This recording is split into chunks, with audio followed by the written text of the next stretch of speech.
In this second part, we will continue with high-yield ophthalmology cases, focusing on infectious conditions, refractive errors, and age-related vision loss. Case 3: An 89-year-old woman comes to the emergency department due to worsening eye pain. She developed a rash around the left eye yesterday and this morning began experiencing left eye pain, redness, and decreased vision. Physical examination shows scattered vesicles on the left side of the forehead, nose, and both upper and lower eyelids. Eye examination reveals conjunctival erythema, and fluorescein staining demonstrates linear branching ulceration of the cornea. The most likely pathogen responsible is varicella zoster virus. This patient has herpes zoster ophthalmicus, caused by reactivation of latent varicella zoster virus in the ophthalmic division of the trigeminal nerve, cranial nerve V1. After primary infection, the virus travels retrogradely along sensory nerves to cranial nerve and dorsal root ganglia, where it remains dormant for years. Reactivation typically occurs in elderly or immunosuppressed patients and presents with sensory disturbances and a painful dermatomal rash. A prodrome of headache, malaise, and fever may also occur.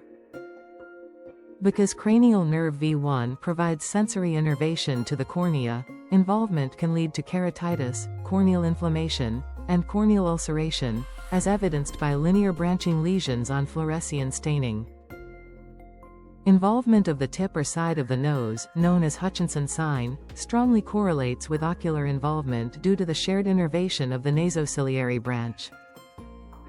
Herpes zoster ophthalmicus is characterized by a painful dermatomal rash and ocular complications such as keratitis and corneal ulceration, most commonly seen in elderly and immunocompromised patients. Case 4: A 14-year-old boy presents with changes in vision. He has been squinting to read the board at school and has needed to sit closer to the front of the classroom. He also reports headaches. Vital signs are normal and there is no significant medical history.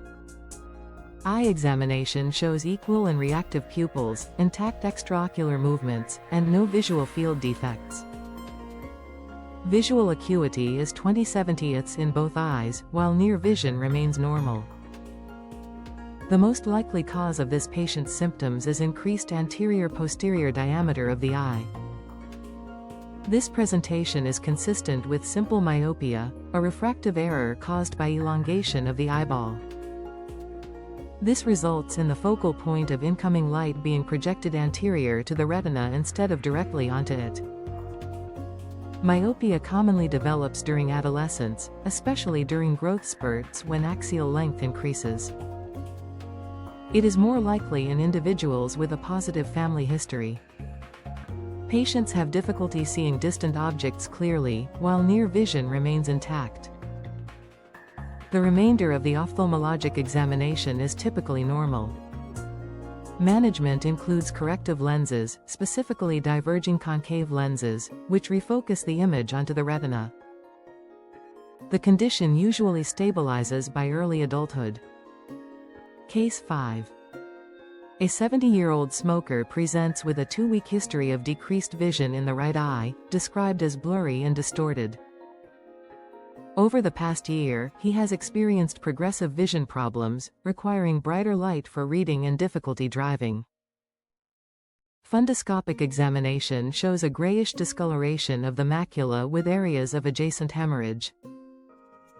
The most likely diagnosis is age-related macular degeneration. The treatment target is vascular endothelial growth factor.